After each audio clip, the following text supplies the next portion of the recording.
नमस्कार विद्यार्थी मित्रांनो, मॅट्रायसिसची व्हिडिओ लेक्चर सिरीज आपली चालू आहे आणि त्याच्यामध्ये आपण पाहतोय सोल्युशन ऑफ सायमल्टेनियस इक्वेशन्स. याच्या आधीच्या 2-3 व्हिडिओ लेक्चर्समध्ये आपण solution of simultaneous equations by matrix inversion method हे आपण प्रॉब्लेम्स थ्रू पाहिलेलं आहे. या व्हिडिओ लेक्चरमध्ये आपण solution of simultaneous equations by Cramer's rule ते आपल्याला स्टडी करायचं आहे. तर क्रॅमर्स नावाचा मॅथमॅटिशियन होता, त्यानं एक रूल तयार केला. सायमल्टेनियस इक्वेशनची जर सिस्टीम दिली असेल तर त्याच्यातून अननोनच्या व्हॅल्यू कशा फाइंड करायच्या, त्यासाठी काही क्रॅमर्सनं रूल दिला आहे. तो फॉलो करून आपण त्या इक्वेशनची सोल्युशन फाइंड करू शकतो. आता बघा, क्रॅमर्स रूलमध्ये नक्की काय असतं ते बघा. समजा इक्वेशनची सिस्टीम आपल्याला दिलेली आहे, ती अशी आहे. Suppose a1x plus b1y plus c1z is equal to suppose आहे d1, असं एक इक्वेशन दिलेलं आहे. त्यानंतर a2x plus b2y plus c2z is equal to suppose दिलं आहे d2. a3x plus b3y plus c3z is equal to suppose दिलं आहे d3. आणि असंच अजून इक्वेशन सपोज दिले असतील. मी 3/3 घेतो. अशी 3 इक्वेशनची सायमल्टेनियस इक्वेशनची सिस्टीम आपल्याला दिलेली आहे. ही काय आहे? सिस्टीम, सायमल्टेनियस इक्वेशनची सिस्टीम.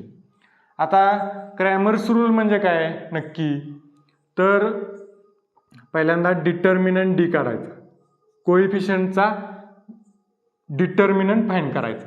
आता कोइफिशियंट्स, अननोनचे कोइफिशियंट्स हे व्हेरिएबल्स आहेत, त्याचे कोइफिशियंट्स काय आहेत? एक्सचा कोइफिशियंट आहे इथं a1, वायचा आहे b1, झेडचा आहे c1 आणि हा आहे कॉन्स्टंट. हे कॉन्स्टंट्स आहेत आणि हे काय आहेत? या व्हेरिएबलचे कोइफिशियंट्स आहेत. मग कोइफिशियंट मॅट्रिक्स किंवा कोइफिशियंटचा डिटर्मिनंट पहिल्यांदा फाइंड करायचा, त्याला मी म्हणतो D, determinant D. D is equal to काय? a1 b1 c1, पहिलं equation a1 b1 c1, simple आहे. दुसरं equation a2 b2 c2, coefficient घ्यायचे फक्त a2 b2 c2. जर नसेल कोइफिशियंट, सपोज असा असेल, तर याचा अर्थ काय असतो? इथं कोइफिशियंट 1 आहे. ओके, म्हणजे कोइफिशियंट नसेल, समजा x किंवा नुसतंच y लिहिलं असेल तर त्याला कोइफिशियंट काय असतो? 1 असतोय. आणि 1 पेक्षा वेगळी संख्या असेल तर तिथं लिहिलेलं असते सरळ. आणि जर नसेलच ते, तर त्याचा कोइफिशियंट काय असणार? 0 असणार.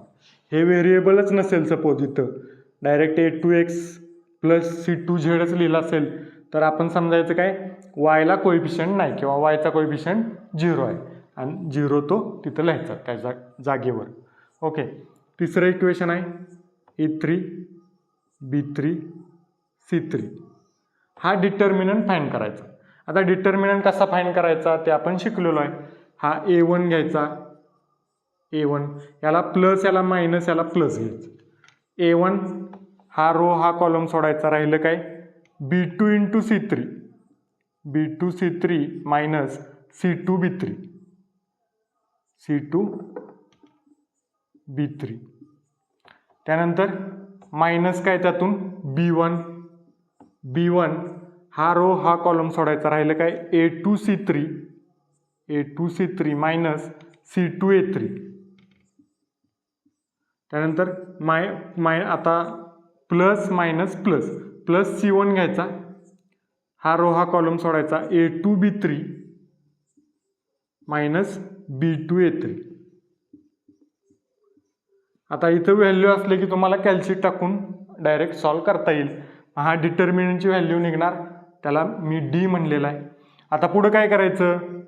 dx फाइंड करायचं. dx म्हणजे काय? एक्सचे कोइफिशियंट सोडायचे, त्याच्या जागेवर हे कॉन्स्टंटचे कोइफिशियंट घ्यायचे आणि बाकीचे कोइफिशियंट आहेत तसेच, आणि त्याचा डिटर्मिनंट फाइंड करायचं. म्हणजे बघा, एक्सचे पहिला कॉलम कोणाचा आहे? एक्सचे कोइफिशियंट, तो काढायचा इथनं आणि तिथं हा कॉन्स्टंटचा कॉलम आहे तो ॲड करायचा. म्हणजे पहिल्यांदा याच्या जागेवर d1 d2 d3, d1 d2 d3. मग हे दोन आहे तसेच column B1 B2 B3 C1 C2 C3. याचा डिटर्मिनंट फाइंड करायचा. याचा काय येणार D1 आहे तसाच B2 C3 minus C2 B3. हे काय फॉर्म्युले वगैरे नाहीत, पाठ करायची काही गरज नाही. कसं काढायचं ते फक्त सांगतोय. ह्याला प्लस ह्याला मायनस ह्याला प्लस मायनस B1 हा रो हा कॉलम सोडायचा राहिलं काय D2 C3 minus C2 D3. त्यानंतर प्लस आता minus plus minus plus minus plus plus C1 चा रो कॉलम सोडा D2 आणि B3 D2 B3 minus B2 D3 असा याचा डिटर्मिनंट फाइंड करायचा. त्यानंतर dy काढा. dy म्हणजे काय yचे कोइफिशियंट सोडायचे yचे त्याच्या जागेवर कॉन्स्टंटचे कोइफिशियंट ठेवायचे. बघा कसे आता a चे परत आहे तसेच येणार x चे a1 a2 a3 yचे सोडायचे आहेत b1 b2 b3 आणि तिथं कॉन्स्टंट ठेवायचे आहेत म्हणजे d1 d2 d3 आणि तिसरा कॉलम आहे तसा C1 C2 C3.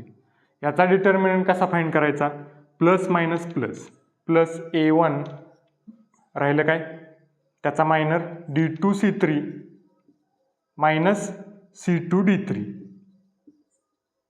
त्यानंतर मायनस D1 हा रो हा कॉलम सोडला A2 C3 minus C2 A3. त्यानंतर प्लस C1 हा रो हा कॉलम सोडा A2 D3 minus D2 A3. झालं हे dy झालं. आता तसंच dz काढायचं. dz is equal to determinant कोणाचा चे एक्सचे वायचे आहे तसे राहणार कोइफिशियंट त्याच्या जागेवर रो. हा तिसरा रो आहे झेडचा कोइफिशियंट झेडचे कोइफिशियंटचा जो कॉलम आहे तो काढायचा आणि त्याच्या जागेवर कॉन्स्टंटचा कॉलम ठेवायचा. म्हणजे कसं येणार बघा a1 a2 a3 b1 b2 b3 आणि झेडच्या जागेवर कॉन्स्टंटचा कॉलम d1 d2 आणि d3.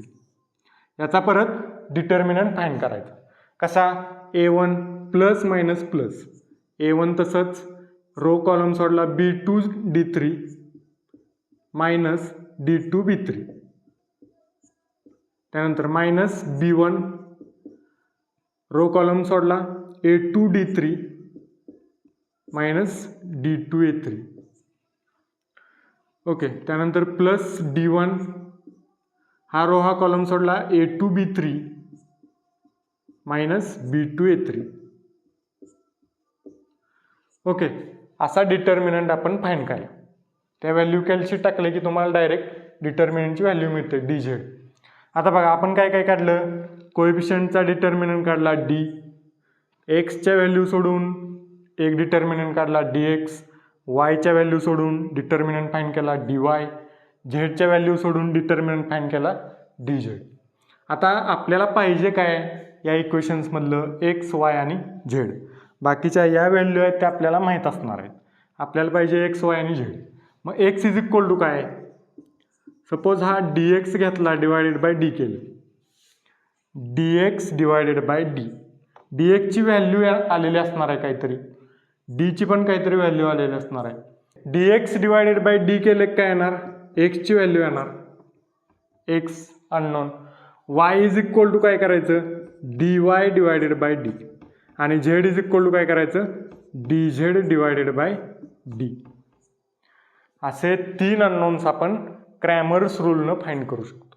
या पूर्ण जे मी मांडलेलं आहे तुमच्यासमोर याला काय म्हणायचं क्रॅमर्स रूल. अतिशय सिंपल आहे. 2x2 3x3 ला आपण यूज करू शकतो. ओके. तर पुढच्या व्हिडिओ लेक्चरमध्ये आपण याचे प्रॉब्लेम सॉल्व करणार आहे. पुढच्या व्हिडिओ लेक्चरची नोटिफिकेशन्स वगैरे तुम्हाला यावीत व्हिडिओ टाकल्यानंतर त्यासाठी चॅनलला सबस्क्राईब करून ठेवा. काही शंका असतील कमेंट बॉक्समध्ये विचारू शकतात. थँक्यू.